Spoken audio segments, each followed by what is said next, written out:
नमस्कार, पोल खोल न्यूज़ में आपका स्वागत है। इस वक्त हम हैं भास्कर मिश्रा जी के घर पर और उनसे कुछ बातें करने आए हैं। जिस तरीके से आप राजनीतिक माहौल देख रहे हैं कि पूरी जगह गहमा गहमी चल रही है, इसी बीच में कुछ बातें इनसे करेंगे और जानने का प्रयास करेंगे सिंगरौली की राजनीति के बारे में। नमस्कार सर। एक तरफ देख रहे हैं कि जहां पर प्रदेश के मुख्यमंत्री जी के द्वारा लगातार यह आश्वासन दिया जाता है कि चाहे प्रदेश के किसान हों या फिर प्रदेश के गरीब हों, उनके साथ कहीं पर भी कोई अन्याय नहीं किया जाएगा। वहीं पर दूसरी तरफ लगातार कलेक्ट्रेट परिषद में देखा जाता है कि कलेक्ट्रेट परिसर के कभी सामने कभी अंदर लोग हमेशा बने रहते हैं, धरना प्रदर्शन को लेकर, आवेदन को लेकर न्याय की गुहार हमेशा करते रहते हैं और उन्हें आश्वासन देकर छोड़ दिया जाता है। इसके लिए आपका क्या कहना है?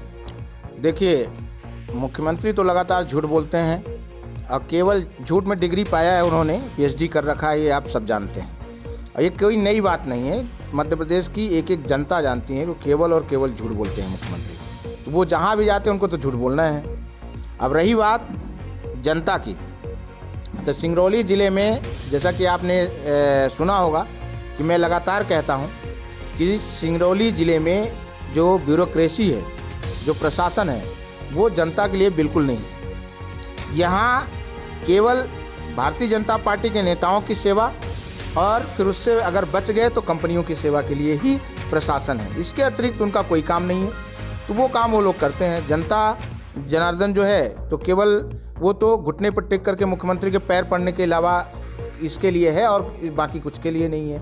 और फिर इसी तरीके से भावुकता में आकर के वोट लेने के लिए। और अगर जनता की कोई बात आ जाए, जनता के लिए कोई हित की बात आए, तो उसके लिए प्रशासन बिल्कुल नहीं है। आप जैसा कि आपने खुद ही बताया कि प्रशासन हर मंगलवार को जनता को बुलाता है, जन सुनवाई करता है और जन सुनवाई का कोई उसका कोई अर्थ नहीं होता है, कोई मतलब नहीं निकलता है। और फिर इसके पहले आपने देखा कि पूरे विस्थापित जितनी कंपनियां हैं उनके विस्थापितों की सुनवाई इन लोगों ने महीनों भर अटल बिहारी सामुदायिक भवन में किया, लेकिन उसके बाद उसका कोई परिणाम नहीं निकला। और जब जनता इन जन सुनवाइयों की रिसीविंग को लेकर के कलेक्टर महोदय से पूछने जाती है कि ये इसका क्या मतलब है, क्या अर्थ है, तो फिर वही कलेक्टर जो है तो मुकदमे कायम करने की धमकी देते हैं या भगा देने की धमकी देते हैं।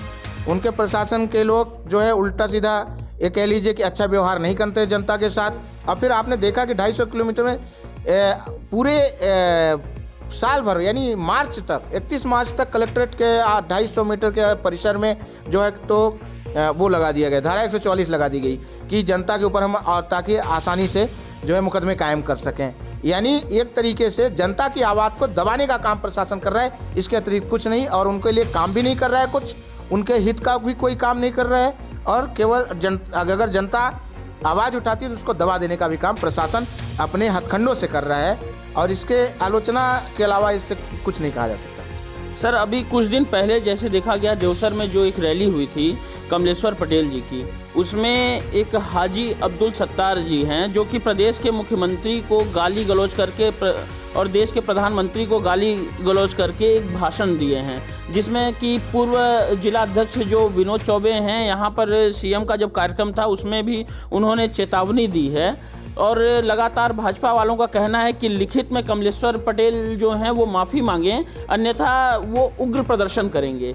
इसमें क्या कहेंगे? देखिए, ऐसा है कि पहली बात तो ऐसा उन्होंने कुछ कहा नहीं। हम भी उस सभा में मौजूद थे और कुछ भी ऐसा कुछ नहीं कहा। थोड़ा बुजुर्ग हैं वो, और काफ़ी बुजुर्ग हैं, थोड़ा नहीं काफ़ी बुजुर्ग हैं। और जो पीड़ा उनकी थी मन की, उनकी नहीं पूरे देश की जनता की पीड़ा है। तो जनता आप कह लीजिए, देखिए दिल्ली के चारों तरफ कितने बुजुर्ग किसान हैं और कुछ भी कहते हैं। अगर मन में पीड़ा होगी, व्यथा होगी, तो कई बार आदमी गुस्से में कुछ बोलता है, लेकिन उनकी मंशा ऐसी नहीं थी। और रही बात जहाँ तक विनोद चौबे जी की, तो उनको तो भाजपा में कोई गंभीरता से लेता नहीं है। आप देख ही रहे हैं कि जब से वो सपा में चुनाव लड़के लौट के आए हैं तो उनको भाजपा में कोई गंभीरता से लेता नहीं है। तो वो इस तरीके का कुछ एक्शन वैक्शन और कुछ तरीके से इस तरीके से उटपटांग बातें करके अपनी उसमें जो है तो एक पहचान कायम करने की पुनः कोशिश कर रहे हैं, जो कि बिल्कुल कोई मतलब का नहीं है। उससे कोई फ़र्क पड़ने वाला नहीं है भाजपा में उनके कैरियर पर। धन्यवाद सर। जैसा कि आपने देखा कि एक तरफ जहां पे भाजपा दावा कर रही है कि कहीं ना कहीं जो है कि कमलेश्वर पटेल जी की रैली में हाजी अब्दुल सत्तार जी के द्वारा जो है गाली गलौज किया गया प्रदेश के मुख्यमंत्री और देश के प्रधानमंत्री जी के साथ। वहीं पर दूसरी तरफ भास्कर मिश्रा जी का कहना है कि लोग अपने अंदर की भड़ास निकाल रहे हैं। अब देखना यह है कि भाजपा, गाली गलौज उन्होंने नहीं दिया, अब देखना यह है कि भाजपा इस बात को लेकर आगे कहां तक जाती है और किस हद तक जाती है।